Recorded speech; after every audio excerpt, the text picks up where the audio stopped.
Hello बच्चों, आज मैं स्टार्ट कर रहा हूँ क्वेश्चन नंबर 41 से। Electron in hydrogen atom first jumps from third excited state to second excited state and then from second excited state to first excited state. The ratio of wavelength lambda 1 lambda 2 emitted in the two cases is। तो सबसे पहले बच्चों ये बात है कि first जो jump करता है फ्रॉम थर्ड एक्साइटेड स्टेट, तो थर्ड एक्साइटेड स्टेट का क्या मतलब होता है? n बराबर 4, एक ज़्यादा होता है, थर्ड है तो 4 हो जाएगा। टू सेकेंड एक्साइटेड स्टेट, तो इसमें n बराबर कितना हो जाएगा? 3 हो जाएगा। सही है बच्चों? तो पहला का हम तो ये निकालेंगे, मतलब कि 4 थर्ड एक्साइटेड स्टेट से सेकेंड जा रहा है, दूसरा में जा रहा है second excited state to first excited state, ऐसे आ रहा है, मतलब कि 3 से 2 जा रहा है, फिर 2 से 1 जा रहा है, ऐसा है। तो आपको बताना है इसका रेशियो, वेवलेंथ का रेशियो। थर्ड एक्साइटेड स्टेट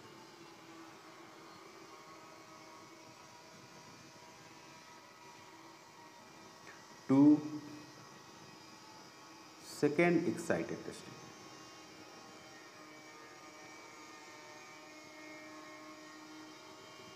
इसका मतलब आप समझ में, इसका मतलब तो आपको समझ में आता ही होगा कि इसका क्या मतलब है। तो इसकी अगर हम बात करें तो यहाँ पर लिखेंगे N1 is equal to second static 3 करेंगे, N2 इज इक्वल टू क्या कर देंगे? 4 कर देंगे, है ना बच्चों? तो 1/λ1 इज इक्वल टू RD लिखेंगे, और फिर क्या लिखेंगे बच्चों? 1/N1 का स्क्वायर माइनस 1/N2 का स्क्वायर। अब इसको सोल्व करेंगे बच्चों, तो 1/λ1 इक्वल टू RD होगा, और 1/N1 का स्क्वायर मतलब 9 हो गया, यहाँ पर हो गया बच्चों 16 हो गया। तो फाइनली यहाँ पर लिखेंगे RD is equal to 16 minus 9 divided by 9 into 16, ऐसे कर सकते हैं। क्लियर है ये? इतना लिख सकते हैं। तो λ1 इज इक्वल टू 9 इंटू 16 करेंगे, है ना? और यहाँ पर हो गया आपको 9 into 16 divided by RD into, ये हो गया 16, और 16 में से आपको 9 घटाना है, तो हो गया आपको 7, है ना? तो ये हो गया 7। सही है बच्चों, कोई प्रॉब्लम नहीं। तो λ1 निकल गया। अब कह रहा है कि second excited state to first excited state. Now second excited state to first excited state, first excited state, तो क्या लिखेगा बच्चों इसमें? 1/λ1 λ2 इज इक्वल टू RD, और देखो सेकेंड एक्साइटेड स्टेट का मतलब कि 3 होता है, अब फर्स्ट एक्साइटेड स्टेट का मतलब कि 2 हो गया, 2 का स्क्वायर 1/3 का स्क्वायर। इसको सोल्व करेंगे तो क्या लिखेंगे? RD लिखेंगे, यहाँ पर 9 लिखेंगे, यहाँ पर 4 लिखेंगे, फिर 9 इंटू 4 लिख देंगे, है ना बच्चों? तो 1/λ2 इज इक्वल टू RD, और यहाँ पर हो गया 9 में से 4 जाएगा तो 5 हो जाएगा, और 9 इंटू क्या हो जाएगा? 4 हो जाएगा। तो λ2 इज इक्वल टू हो गया 9 इंटू 4 डिवाइडेड बटे 5 इंटू RD, ये हो गया सेकेंड, और ये हो गया फर्स्ट। तो from first and second, from first and second क्या लिखना है? λ1 बटे λ2 इज इक्वल टू, λ1 का वैल्यू है 9 इंटू 16 डिवाइडेड बटे RD, इंटू 7 और इसका वैल्यू है 9 इंटू 4 डिवाइडेड बटे आर डी इंटू 5 है ना प्यारे बच्चों। तो आर डी से आर डी कैंसिल हो रहा है, एक 9 से एक 9 भी कैंसिल हो रहा है। ये देखिए ये 4 है तो 4 से ये 4 कैंसिल हो रहा है ना। तो आपको मिल रहा है लेमडा 1 डिवाइडेड बटे लेमडा 2 इक्वल टू, यहाँ पर रहेगा 4 और नीचे में रहेगा 7 और फिर रहेगा क्या आपको 1 डिवाइडेड बटे 5। तो ये हो गया आपको 20 डिवाइडेड बटे 7। तो lambda 1 ratio lambda 2 ratio is equal to 20 ratio 7 और यही हो गया आंसर। सही है प्यारे बच्चों।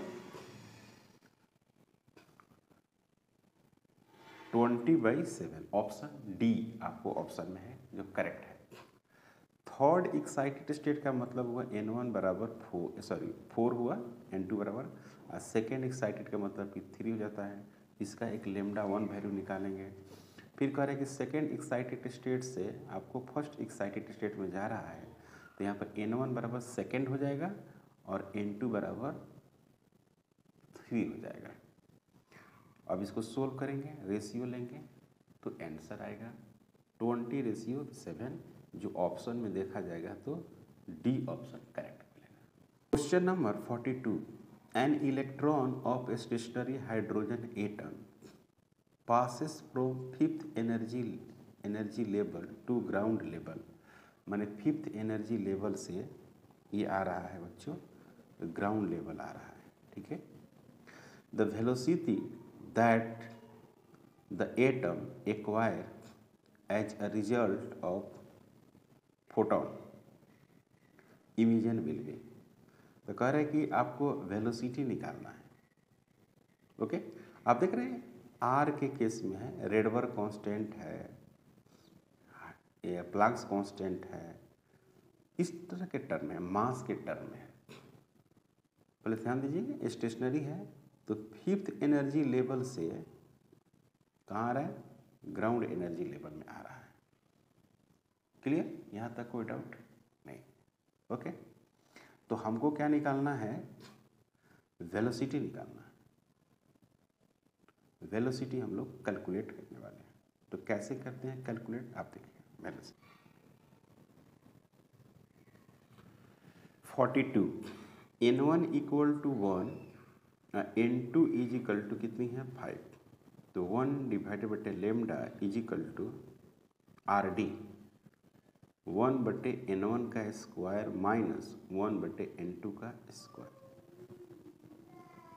1 बटे lambda is equal to R 1 minus 1 बटे 25। इसको सोल्व करेंगे बच्चों तो आएगा 24R डिवाइडेड बटे 25 1 बटे lambda, lambda is equal to 25 divided बटे 24R। सही है बच्चों, 1 बटे lambda is equal to 24R बटे 25, लेमडा इज इक्वल टू क्या होगा 25 बटे 24R। नाउ वेवलेंथ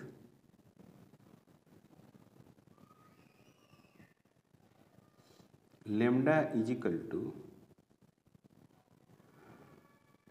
हम लोग लिखते हैं lambda is equal to H बटे एम इंटू भी, ऐसे लिखते हैं। हमको क्या कैलकुलेट करना है, हमको कैलकुलेट करना है भी, तो एच डिवाइडेड बटे एम इंटू लेमडा, तो भी इक्वल टू होगा बच्चों एच डिवाइडेड बटे एम, एम रहेगा यहाँ पर और लेमडा के बदले लिखेंगे 25 बटे 24R। फिर इसको सोल्व करेंगे तो v इज इक्वल टू होगा 24R इंटू एच डिवाइडेड बटे 25M और यही होगा answer.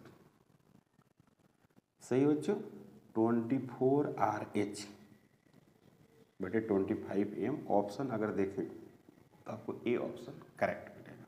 Question number 43, the transition from the state n equal to 3 to n equal to 1 in a hydrogen like atom result is ultraviolet radiation। तो n बराबर 1 से start होगा 2 3 4 infinity तक जाएगा, उसको हम लोग लाइमन बोलते हैं, ठीक है। और लाइमन सीरीज किस में आता है? अल्ट्रावायलेट रेडिएशन में आता है। The transition from the state n equal to 3 to n equal to 1 in a hydrogen like atom results in ultraviolet radiation. Infrared radiation will be obtained in the transition from, मतलब कि infrared आपको कहाँ पर मिलेगा, ये सवाल है। n1 is equal to 1 है और n2 इज इक्वल टू क्या है? 3 है। ये है अल्ट्रावायलेट, इसको बोलता है इसको बोल रहा है कि अल्ट्रावायलेट रेडिएशन। कब? जब n1 बराबर, इसको बोलते हैं हम लोग लाइमन। आप याद करिए कि लाइमन सीरीज जो होता था उसमें होता था कि n1 इज इक्वल टू बच्चों 1 होता था, n2 बराबर 2 होता था, 3 होता था। तो देखिए यहाँ पर 3 मतलब कि सेकेंड लाइन की बात कर रहा है। n1 बराबर 1 और n2 बराबर 2 फर्स्ट लाइन हो गया। n1 बराबर 1 और n2 बराबर 3, ये कौन सा लाइन हो गया? सेकेंड लाइन हो गया। तो ये जितने भी है अल्ट्रावायलेट रेडिएशन में जाएगा। किस में जाएगा बच्चों? अल्ट्रावायलेट रेडिएशन, मतलब कि n2 बराबर 3 अल्ट्रावायलेट रेडिएशन है। अब बात करते हैं क्या कि n1 बराबर अगर हम 2 कर दें, n2 इज इक्वल टू क्या कर दें? 3 4 5, तो ये जो होता है बच्चों, ये होता है बामर सीरीज। बामर सीरीज बोलते हैं। और ये जो होता है वो विजिबल होता है। क्या होता है बच्चों? विजिबल। तो ये तो पूछा नहीं है, आपको पूछा है अल्ट्रावायलेट रेडिएशन है। आपको पूछा है इंफ्रारेड किस में होगा, है ना, ये सवाल है कि इंफ्रारेड किस में होगा। तो इसके बाद जो आता है लाइमन हो गया, बामर हो गया, पास्चन जिसको बोलते हैं, पास्चन सीरीज, उसमें होता है कि n1 बराबर 3 होता है और n2 बराबर 4 5 इस तरह से होगा। तो यही जो होता है वो इंफ्रारेड होता है। नहीं समझे? मतलब कहने का मतलब है कि लाइमन हो गया आपको अल्ट्रावायलेट में और बामर हो गया विजिबल में, बामर हो गया विजिबल, और पास्चन जो सीरीज है वो इंफ्रारेड में होती है। तो अब पास्चन सीरीज स्टार्ट कहाँ से होती है? तो n1 बराबर 3 और n2 बराबर 4 5 6 7। तो n2 बराबर 4 है वो फर्स्ट लाइन हो गया, और n2 बराबर 5 हो गया वो सेकेंड लाइन हो गया, n2 बराबर 6 हो गया वो थर्ड लाइन हो गया। इस तरह से आप पढ़े हैं। तो अगर ऑप्शन में अगर आप देखेंगे, जैसे कि यहाँ पर लिखा हुआ है कि 3 और 4, मतलब कि 3 से स्टार्ट हुआ और 4 पे गया, तो यही है डी ऑप्शन। तो इसका ऑप्शन जो होगा वो डी होगा, जिसमें क्या होगा? इंफ्रारेड रेडिएशन आएगा। समझ में आया बच्चों? ये क्वेश्चन बहुत सुंदर क्वेश्चन है। क्लियर है? कोई डाउट? यहाँ तक कोई प्रॉब्लम नहीं। ओके, तो इसका ऑप्शन क्या हो जाएगा? डी ऑप्शन इसका करेक्ट होगा, D option. Question number 44, the ionization energy of the electron in the hydrogen atom in its ground state is 13.6 electron volt. Full stop. The atoms are excited to higher energy level to emit the radiation of 6 wavelength, मतलब कि 6 wavelength emits कर रहा है radiation में। Maximum wavelength of emitted radiation correspond to the transition between, maximum wavelength किसके बीच होगा? Okay, तो maximum wavelength हमको कैलकुलेट करना है। तो देखिए भाई, मैक्सिमम अगर वेवलेंथ की हम बात करें तो आप पढ़े होंगे इस तरह से हम लोग मैक्सिमम वेवलेंथ की बात करते थे, जैसे कि lambda is equal to lambda is equal to R D 1/n1 का स्क्वायर माइनस 1/n2 का स्क्वायर। तो अगर ये है 1/लेमडा, तो 1/, अगर लेमडा आप मिनिमम लेना चाहते हैं तो यहाँ पर लिखना पड़ेगा आर डी 1/1 का स्क्वायर माइनस 1/इन्फिनिटिव का स्क्वायर। इसका क्या मतलब होगा? इसका मतलब ये हुआ कि लाइमन सीरीज है तो उसमें n1 बराबर अगर हम 1 रख दें और n2 बराबर इन्फिनिटिव रख दें, मतलब कि लास्ट वाला लाइन अगर जंप करती है, लास्ट वाला लाइन जंप करती है तो उसमें क्या होगा कि मिनिमम वेवलेंथ होगा। लेकिन सवाल तो मैक्सिमम वेवलेंथ का था, एनर्जी भी दिया हुआ था, तो यहाँ पर अगर मिनिमम वेवलेंथ निकालना होगा तो इस तरह से निकालेंगे।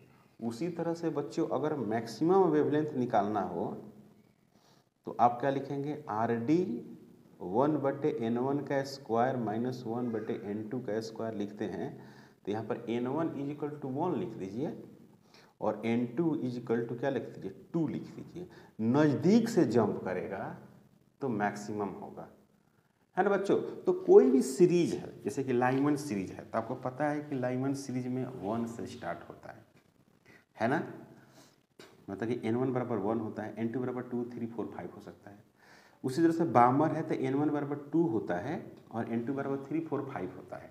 तो इस तरह से आप थ्योरी में इसको बहुत अच्छे ढंग से आप पढ़े होंगे कि भाई किसको हम लोग मैक्सिमम बोलेंगे और किसको हम लोग मिनिमम बोलेंगे। ऐसा सवाल क्वेश्चन में अक्सर आप पढ़ते हैं। तो इसी तरह से टीचर आपको बताते होंगे कि मिनिमम से अगर आप जंप करते हैं, नज़दीक से आप जंप करते हैं तो आपको क्या होगा? नज़दीक से जंप करते हैं तो मैक्सिमम होगा और दूर से जो जंप करेंगे तो आपको होगा मिनिमम। तो अब सवाल ये है कि 6 गो आपको वेवलेंथ बन रहा है, 6 वेवलेंथ। तो 6 वेवलेंथ आप ही समझिए कैसे बनेगा। 6 वेवलेंथ में अगर आप दिखाना चाहते हैं तो ऐसे दिखाइएगा, ऐसे लाइन ड्रॉ कर दीजिए पहले ऐसे, और 4 गो लाइन हमने ड्रॉ कर दिया ना। तो एक तो यहाँ से आएगा बिल्कुल, एक यहाँ से आएगा बिल्कुल, एक यहाँ से आएगा, 3 गो हो गया। एक यहाँ से इस पर आएगा और फिर यहाँ से यहाँ आएगा, 5 गो हो गया। एक यहाँ से आएगा, 6 गो हो गया। तो अब इसमें चेक करना है कि नज़दीक से कौन जंप कर रहा है। अगर हम इसको n4 दे दें, इसको दे दें क्या n3, इसको नाम दे दें क्या n2, इसका नाम दे दें n1। तो एक तो ये जंप करता है, 1 से 2 जंप करता है तो लाइमन वाला हो गया। एक तो ये भी जंप कर रहा है, नज़दीक से ही जंप कर रहा है, 3 से 2 पे आ रहा है तो ये बामर हो गया। एक ये है पाश्चन है, 4 से 3 पे आ रहा है तो ये हो गया पाश्चन हो गया। तो जितने ही पीछे जाइएगा ना, जैसे कि इसमें ज़्यादा मिलेगा आपको, इसमें क्या मिलेगा? कम मिलेगा। अब आप कहिएगा कि इसमें आप क्यों नहीं देख रहे हैं 4 से 2 में या 4 से 1 में? तो ये लंबा जंप हो गया। तो हमने ऊपर डिस्कशन किया ना बच्चों कि लंबा दूरी से आइएगा ना तो कम होगा।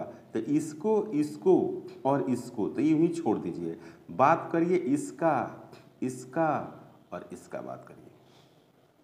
6 स्पेक्टर लाइन है ना, 1 2 3 4 5 और 6। तो जो नज़दीक से जंप करता है उसकी चर्चा करिए। तो ये नज़दीक से जंप किया, ये भी नज़दीक से जंप किया, ये भी नज़दीक से जंप किया। तो अब इसमें आप कैलकुलेट कर लीजिए। तो देखिए, तो इसका जो होगा ना कम होगा। क्यों? क्योंकि ये 2 का स्क्वायर होगा, आई 1 का स्क्वायर होगा। यहाँ देखिए, इस 16 हो रहा है, यहाँ पर 9 हो रहा है, तो इसका ज़्यादा वैल्यू होता है। फार्मूला में आप देख लीजिए, फार्मूला से तो हम ये लिख सकते हैं कि पाश्चन का जो फर्स्ट लाइन है वो मैक्सिमम शो करेगा। So maximum wavelength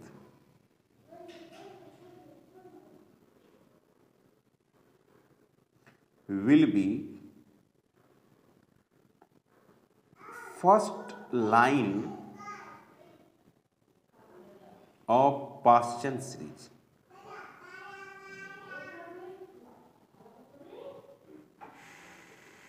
Paschen series। तो यहाँ पे क्या होगा बच्चों कि n1 हम लिख सकते हैं 3 और n2 लिख सकते हैं क्या 4। मतलब कि 4 से n बराबर 4 से n बराबर कहाँ जा रहा है 3 जा रहा है। n बराबर 4 से n बराबर 3। तो इसी कंडीशन में आपको मिलेगा।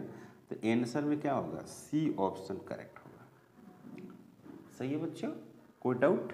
ओके। Question number 45.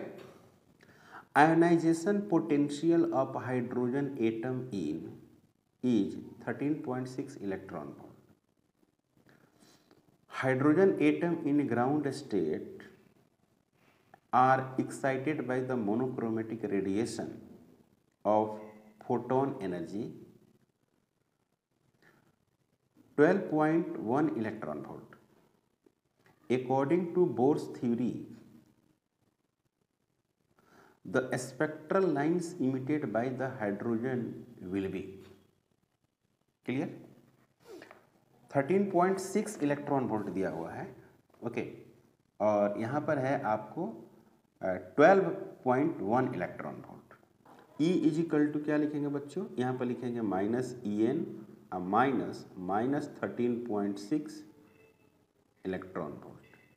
ये है आपको ये दिया हुआ है बच्चों 12.1 electron volt minus 13.6 electron volt divided बटे n का स्क्वायर अब प्लस 13.6 इलेक्ट्रॉन वोल्ट. अब इसको क्या करना है, ये आपको दिया हुआ है, इतना पोटेंशियल दिया. पोटेंशियल का मतलब होता है change in energy. Potential energy का मतलब होता है चेंज इन एनर्जी लिखते हैं. तो En में से आपको ग्राउंड वाला घटा देते हैं, है ना. तो ये वाला एनर्जी ज़्यादा है, क्योंकि n से डिवाइड हुआ है तो माइनस में वैल्यू कम होगा. n बराबर 2, 3, 4, 5 कुछ भी हो सकता है. तो ये जो वैल्यू होगा 13.6 ये कम ना हो जाएगा, n का वैल्यू बढ़ेगा तो ये ज़्यादा है और ये कम है. ये मैंने किया. इसको आप इधर लेकर आएंगे तो ये हो जाएगा आपको 12.1 electron volt minus 13.6 electron volt is equal to minus 13.6 electron volt divided बटे n का स्क्वायर. सही है बच्चों. अब इसको आप सोल्व करेंगे तो माइनस में आ जाएगा. माइनस में कितना आएगा 1.5 इलेक्ट्रॉन वोल्ट होगा. यहाँ पर है माइनस 13.6 इलेक्ट्रॉन वोल्ट डिवाइडेड बटे n का स्क्वायर है ना बच्चों.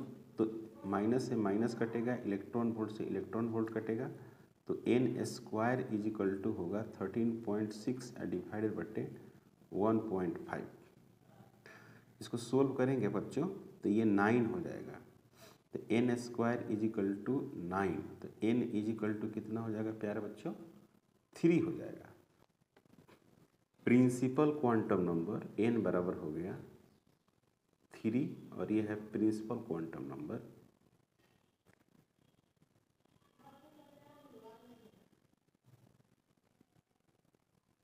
Quantum number of spectral lines, number of spectral lines ये हो गया n-1 डिवाइड.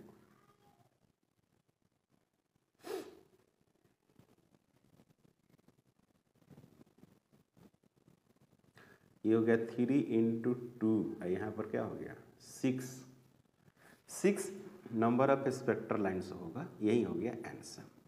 सही है बच्चों. Question number 46.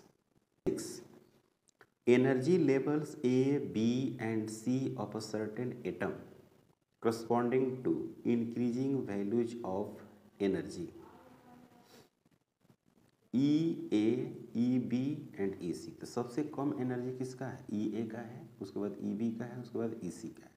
इसका corresponding वेवलेंथ दिया हुआ है. If λ1, λ2, λ3 are wavelength of radiation corresponding transition C to B, क्या बच्चों C to B, B to A और C to A रेस्पेक्टिवली. मतलब कि C to A है तो उसका लेमडा वेवलेंथ 3 है, लेमडा 3 है. B to A का लेमडा 2 है और C to B का है बच्चों वो है आपको लेमडा 1 है. तो सबसे ज़्यादा जो एनर्जी है किसका है C का है और सबसे कम किसका है A का है. तो आप इसको ऐसे लिखेंगे. देखो बच्चों इसमें लिखा हुआ है कि जो EA है वो लेस है EB से और EB लेस है EC से. मतलब सबसे ज़्यादा ये है और सबसे कम ये है। इसमें फिर दिया हुआ पेयर वाइज कि C2B लेमडा 1 दिया हुआ है, फिर दिया हुआ बच्चों B2A लेमडा 2 दिया हुआ है, और फिर दिया हुआ है C2A लेमडा 3 दिया हुआ है। क्लियर है प्यारे बच्चों?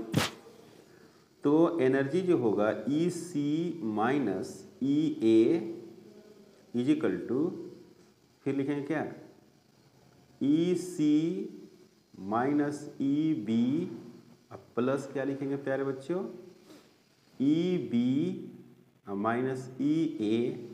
देखिए इसको ऐसे ब्रैकेट में कर दीजिए, अच्छा लगेगा।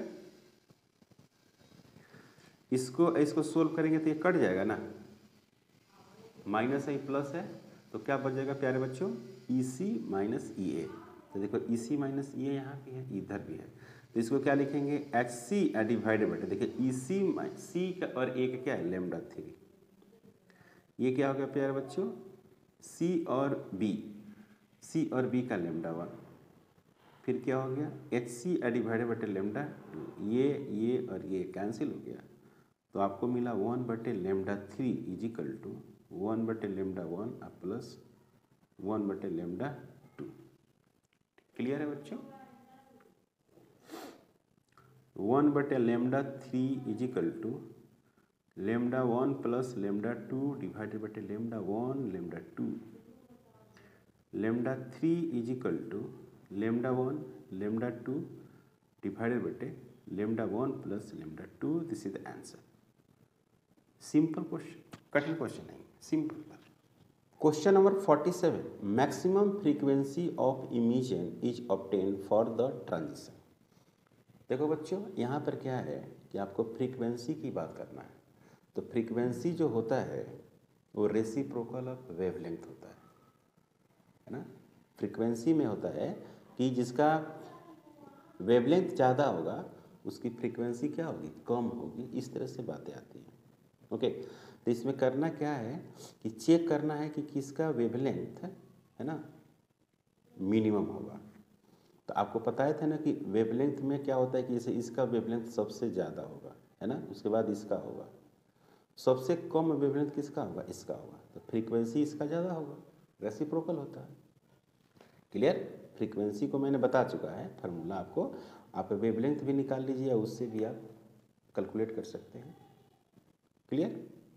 C बराबर फ्रीक्वेंसी इंटू लेमडा, तो फ्रीक्वेंसी आपको निकालना है तो लेमडा निकाल लीजिए और C से आप उसको मल्टीप्लाई कर दें, तो इससे आप सोल्व कर लीजिएगा तो आंसर ये आएगा। Formula simple, formula based question.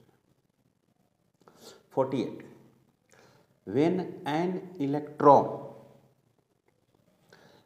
Does transition from n बराबर 4 टू n बराबर 2 then emitted line spectra will be. कह रहे कि जो स्पेक्ट्रा है वो क्या होगा।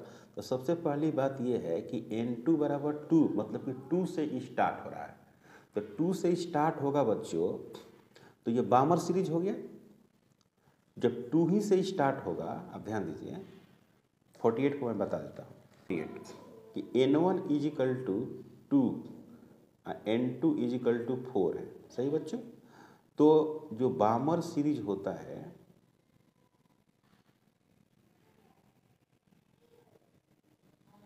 तो n1 इज इक्वल टू कितना 2 और n2 इज इक्वल टू कितना होता है 3, n2 इज इक्वल टू फिर क्या हो सकता है 4, n2 इज इक्वल टू फिर क्या हो सकता है 5। स्टार्टिंग होगा 2 से, सही है, तो 2 दिया हुआ है, ये 4 दिया हुआ है, तो E हो गया फर्स्ट लाइन, ये कौन हो गया सेकेंड लाइन, ये कौन हो गया थर्ड लाइन, है ना बच्चों। तो n2 बराबर 4 का मतलब होता है कि बामर series with second line, बामर series with second line, बामर series with second line, बामर series with second line. Clear बच्चों? कोई दिक्कत तो नहीं है यहाँ पे, तो यही आंसर होगा, Balmer series with second line. B, पहली बात कि इसमें लाइमन सीरीज दिया हुआ है, बामर दिया हुआ पाश्चन, तो लाइमन पाश्चन तो होगा ही नहीं, बामर होगा, और बामर में कौन सा लाइन होगा, सेकेंड लाइन होगा, कोई doubt. An electron makes a transition from orbit n बराबर 4 टू ऑर्बिट n बराबर 2, ये भी कौन है, बामर ही है, बामर का सेकेंड लाइन है, ऑफ हाइड्रोजन एटम। तो what is the wavelength of emitted radiation, wavelength आपको निकालना है रेडबर्ग के कांस्टेंट के केस में। ये काफ़ी सिंपल है ना बच्चों, ये जो सिंपलिसिटी बहुत क्वेश्चन में है, कुछ है नहीं इसमें ज़्यादा। 49, n1 इज इक्वल टू 2 है और n2 इक्वल टू 4 है, और रेडबर्ग कांस्टेंट को इसने r सिंबल दिया, तो क्या निकालेंगे बच्चों, 1/λ इज इक्वल टू RD लिखते हैं, फिर 1/n1 का स्क्वायर माइनस 1/n2 का स्क्वायर, तो 1/λ इज इक्वल टू फिर क्या हो गया, R हो गया, 1/2 का स्क्वायर माइनस 1/4 का स्क्वायर, यहाँ पर क्या होगा बच्चों, R होगा 1/4 माइनस 1/ कितना 16, 1/λ इज इक्वल टू फिर R लिखते हैं प्यारे बच्चों, और इसको सोल्व करेंगे तो 16 हो गया, 4 12 हो गया, फिर यहाँ पर 4 हो गया, फिर यहाँ पर 16 हो गया, फिर इसको सोल्व करेंगे तो 3 हो जाएगा, तो लेमडा इज इक्वल टू अगर हम सोल्व करें तो 16/3R होगा, सही बच्चों, और यही आंसर होगा, वेवलेंथ यही आएगा 16/3R। ये देखो क्वेश्चन, ये क्वेश्चन जो है थोड़ा सा इस क्वेश्चन में एक्स्ट्रा पॉइंट्स है जो आपको सिलेबस से हटा दिया हुआ है। The figure indicate the energy level diagram of an atom and the origin of 6 spectral lines emission, ऐसे दिया हुआ ना, 1 2 3 4 5 6 दिया हुआ है, स्पेक्ट्रल लाइन्स दिया हुआ है। लाइन नंबर 5 है ना, arise from the transition from level B to A, B से A है। Which of the following spectral lines will occur absorption spectrum, तो ये जो स्पेक्ट्रम है ना इसको हटा दिया है, हालांकि 1 2 3 इसका आंसर होगा, लेकिन एब्जॉर्प्शन स्पेक्ट्रम आपका सिलेबस से रिमूव कर दिया हुआ है, ठीक है। तो इसमें जो आंसर होगा वो 1 लाइन नंबर 1 होगा, 2 होगा और 3 होगा। देखिए पहला से जो यहाँ आता है, फिर एक ऑर्डर में आता है, देखिए है ना, जैसे कि लास्ट वाला से आया, फिर यहाँ से आ गया, फिर यहाँ से, लगातार वाला एब्जॉर्प्शन बोलते हैं इसको। तो ये सिलेबस से हटा दिया, इसको आप हटा ही दीजिए तो अच्छा होगा। Question number 51, hydrogen atom are excited from the ground state of the principal quantum number 4, the number of spectral lines observed, काफ़ी सिंपल, इसमें कुछ है ही नहीं। प्रिंसिपल क्वांटम नंबर 4 है तो number of spectral lines calculate करना है। 51 question number, n is equal to क्या है बच्चों 4, तो number of spectral line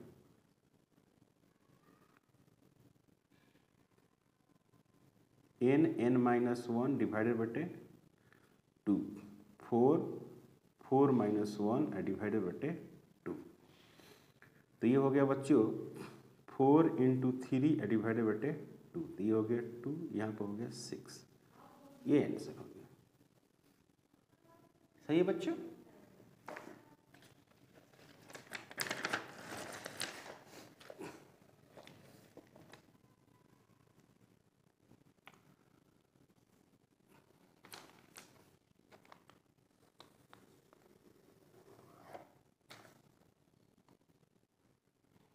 Question number 52.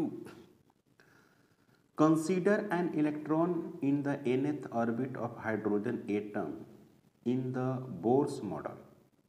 The circumference of the orbit can be expressed in terms of de Broglie wavelength lambda of that electron's edge. According to Bohr's model L is equal to n into H divided बटे 2 पाई। इसको ऐसे भी लिख सकते हैं, L को आप लिख सकते हैं एम भी और आर। तो एम भी R is equal to n into H divided बटे 2 पाई। एक और जानते हैं आप, m इंटू भी एच बटे लेमडा, डी ब्रॉगली वेवलेंथ इसको हम लोग बोलते हैं, है ना बच्चों, ये आपको जानकारी है। तो इसी को अगर हम सोल्व करें तो कुछ ऐसे सोल्व कर सकते हैं, देखिए 2 पाई आर, इसको यहाँ मैंने लेकर गया और m इंटू भी को यहाँ लेकर आ गया, एन एच बटे m इंटू भी। तो ये जो लेमडा है इसको आप लिख सकते हैं ना h बाई पी, सही है बच्चों। तो यहाँ पर हो गया 2 pi R is equal to N into H divided बटे पी, है ना बच्चों, h बटे पी। तो 2 पाई आर, ये हो गया 2 pi R is equal to N H, H बटे पी को क्या पढ़ते हैं बच्चों, लेमडा। तो 2 pi R is equal to N into lambda. तो आपको क्या लिखा, क्वेश्चन में यही लिखा है कि circumference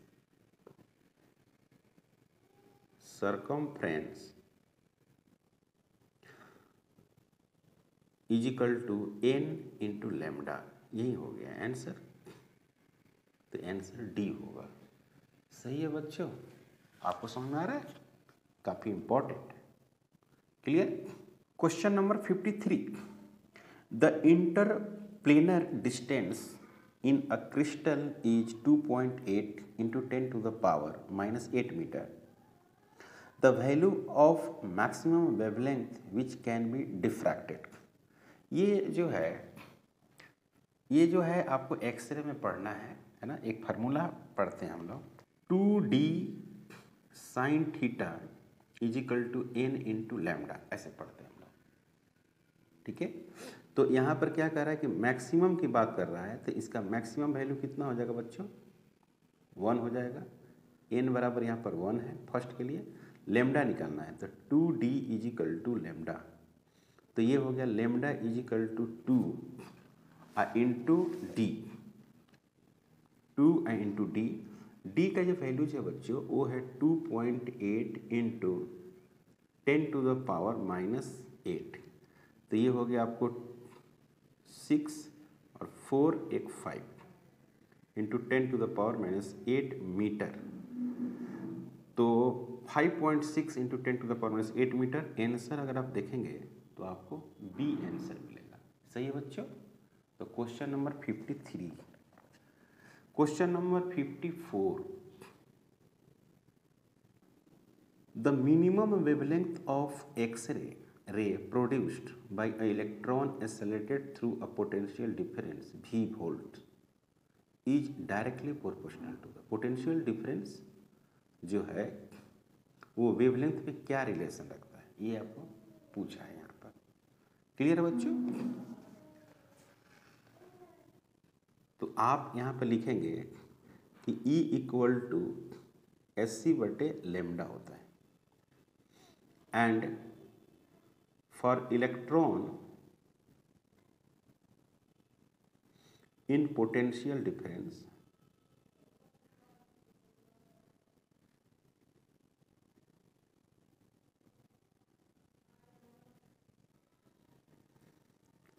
E equal to E into क्या लिखते हैं हम लोग, V लिखते हैं।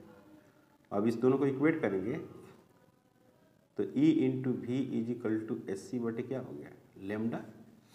तो H और C कांस्टेंट, E भी क्या है, कांस्टेंट।